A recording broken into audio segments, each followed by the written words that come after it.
Hi, beautiful people. My name is Sophia Dawson. I am a visual artist, an activist, a mother, an organizer, and a believer. And I am excited to share some of my work with you today. I'm going to walk you through a mini project. It's going to involve, it depends. You can do this project with pencils, you can do this project with markers, you can do it with paint.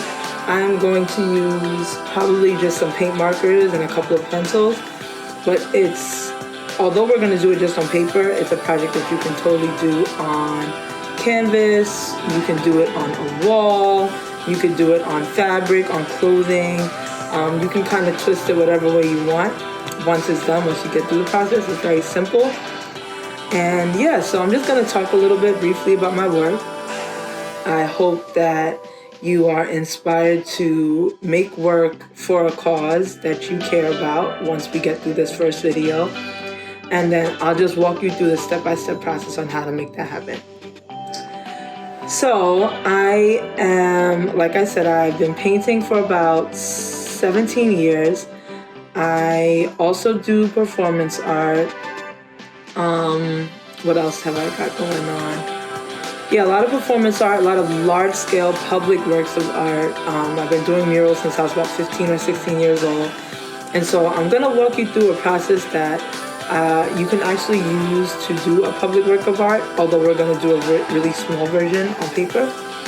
And yeah, so like I said, I've been making work for a while, but in 2010, I took an African American history class with Dr. Rosalind Jeffries, and she teaches African American history and also African art at the School of Visual Arts where I attended college.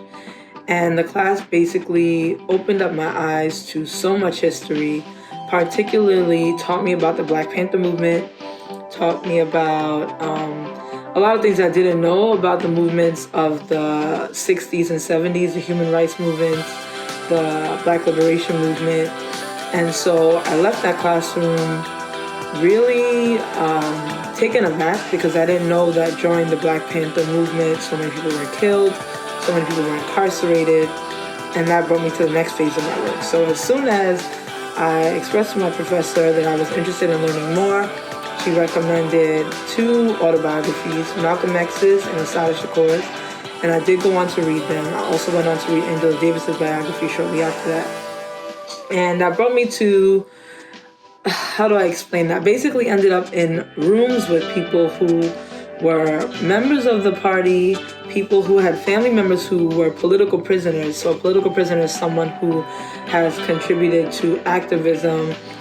The ones that I share in my work are people from the 60s and 70s movements, people like Veronza Bowers, people like Jalil Muntakim, people like Reverend Joy Powell, Russell Maroon Schultz, Sundiata Acoli, all people who were fighting for, all of the rights and mandates that the Black Panther Party put out there and were arrested during that time period for their activism and have maintained their innocence all these years, yet they still remain behind bars today.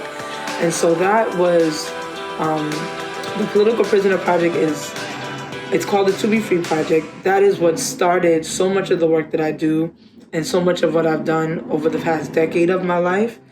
It involves writing letters. It involves going to visit folks who are incarcerated in prison. It involves making large-scale paintings, showing up at fundraising efforts, any type of awareness that can be raised through the work and through my platform as an artist is what I've been trying to do. Making work about the Panthers has brought me to numerous other causes. A lot of what the Panthers had outlined in their 10-point platform, including, an immediate end to police brutality, including equal education, including equal housing, are all basic rights and needs that we're still fighting for today. So, over the past 10 years, not only have I made work that focuses on sharing the narratives of political prisoners, but also for individuals like the Exonerated Five. Back in 2012, I did a body of work on their story, their narrative, in efforts to help them raise awareness, to get people to sign petitions, to raise funds for their legal defense because at the time they were still suing New York City. So I had the privilege of working closely with both Raymond Santana and Yusuf Salam of the Exonerated Five to put together an art exhibition, which was a huge success. That was back in 2013. And then, what else? And then, this also brought me to a body of work called Color Bars, also called Every Mother, that tells the narratives of individuals who have lost their children, specifically mothers who have lost their children to the issue of police brutality and or racism in this country. That brings me to the painting that's right behind me. This is a work in progress, but I thought it would be great to share with you so you get an example of my work along with what I put into the video once I edit it. This is a portrait of a young George Floyd. The Every Mother's paintings, the goal of those paintings is to share the narratives of individuals who have lost their children, really to hopefully shift people's perspectives. So when Trayvon Martin was murdered by George Zimmerman, I believe that was in 2012, if I'm not mistaken, there were polls that were taken of the United States, and the polls are trying to ask American citizens if they thought that Zimmerman was in the right, or if he was in the wrong for what he did. And what happened after those polls were taken was that they were split 50-50. So half of this country thought that Zimmerman was in right standing, half of this country thought that he was in wrong standing. And for me as an artist, it's very important for me to try to figure out how can I shift perspectives. How can I get people to see things the way that I see it? How can I get people to empathize, sympathize, to try to contribute to the causes that I care about?